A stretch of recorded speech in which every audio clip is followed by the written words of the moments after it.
మనం రామారావు గారితో మాట్లాడదాం. దిసత్యం గారు, మీ దగ్గరికి వచ్చే ముందు అజయ్ గారు అనేటువంటి ప్రశ్నలకి మీ దగ్గర సమాధానం రామారావు గారు. ఎందుకంటే కావాల్సింది తిట్లు కాదు, విమర్శలు కాదు, ముఖ్యంగా అభివృద్ధిని ప్రజలు కోరుకున్నారు. కూటమి ప్రభుత్వంతో అది సాధ్యం అవుతుందని ఈసారి వాళ్ళకి ఓటేయడం, అవకాశం ఇవ్వడం జరిగింది. జగన్మోహన్ రెడ్డి ఉన్నటువంటి 5 సంవత్సరాల్లో కూడా ప్రజల్ని ఇబ్బందులు పెట్టారు తప్ప ఎక్కడ డెవలప్మెంట్, ముఖ్యంగా ఉద్యోగాలకు సంబంధించి కూడా ఈ కూటమి ప్రభుత్వం రాగానే మెగా డిఎస్సి అంటూ ప్రకటించింది.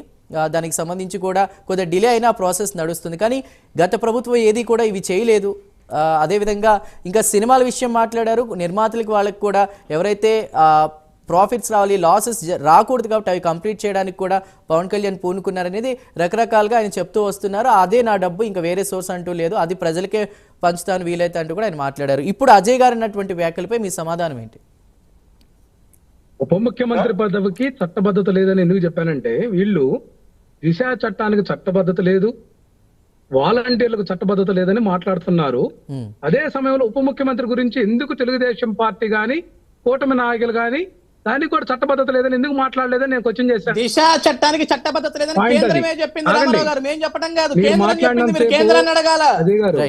చర్చా వేదిక ప్రజలకు తెలియాలి కదా, ప్రజలకు తెలియాలి కదా. దిశ చట్టాన్ని మీరు తీసుకొచ్చారంటే కేంద్రం దానికి చట్టబద్ధత కల్పించలేదు.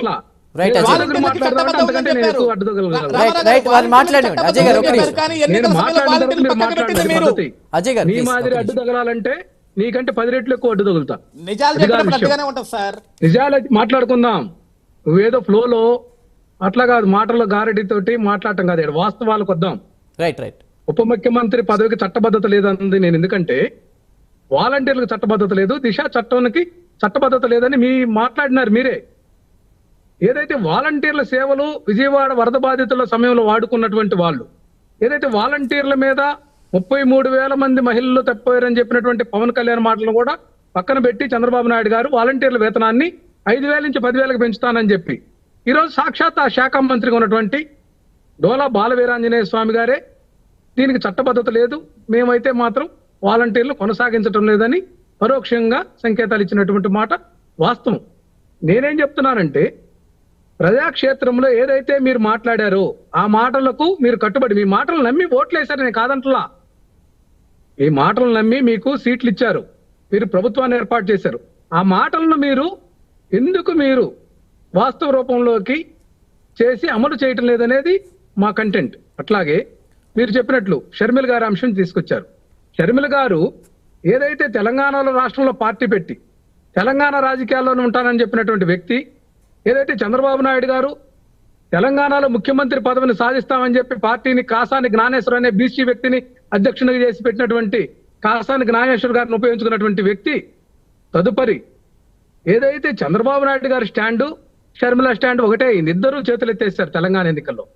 ఏదైతే చంద్రబాబు నాయుడు గారు తన శిష్యుడిగా ఉన్నటువంటి వ్యక్తి రేవంత్ రెడ్డిని ముఖ్యమంత్రి చేయాలనేటువంటి ఆలోచన విధానంతో ఆ రోజు ఆ ఎన్నికలు వ్యవహరించిన మాట వాస్తవంగా ఎందుకు పోటీ చేయలేదండి?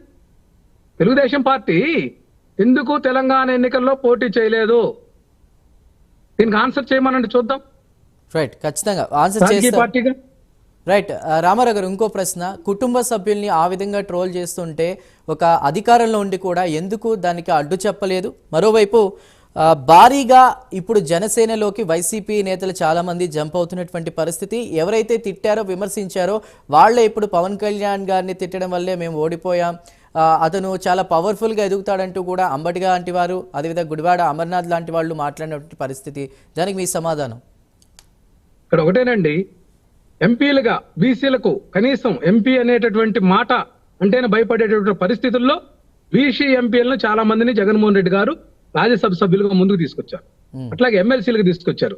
వాళ్ళందరిని భయభ్రాంతులకు గురి చేసి కొనుగోలు ఆశలు చూపి ఒక్కొక్క ఎమ్మెల్సీకి 9 కోట్ల చొప్పున, రాజ్యసభ సభ్యుడికైతే 20 నుంచి 50 కోట్ల దాకా ఆశలు చూపించి వాళ్ళ చేత రాజీనామా చేయించి ఎవరికి మరలా కేటాయిస్తున్నారండి?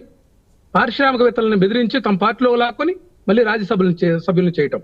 ఎమ్మెల్సీ మీరు కొంతమంది జనసేనలోకి చేరుతున్నారన్నారు, ఎటువంటి ఒప్పందం మీద చేరుతున్నారు మీకు తెలియదా? కొంతమంది నాయకులు ఎమ్మెల్సీ పదవులు రాజీనామా చేపించడానికి 9 కోట్ల చొప్పున ఎమ్మెల్సీకి రిజైన్ చేయించి పదవులు పొందడం కోసం చేరుతున్నారు. ఇదంతా కూడా వ్యాపార కోణంలో జరుగుతుంది. కానీ ప్రశ్న వేశారు, డబ్బు ఆశ చూపే చెప్పండి, డబ్బు ఆశ చూపే ప్రస్తుతం వేరే పార్టీలోకి జనసేనలోకి వైసీపీ నుంచి జంప్ అవుతున్నారని అంటున్నారు. నిజమేనా?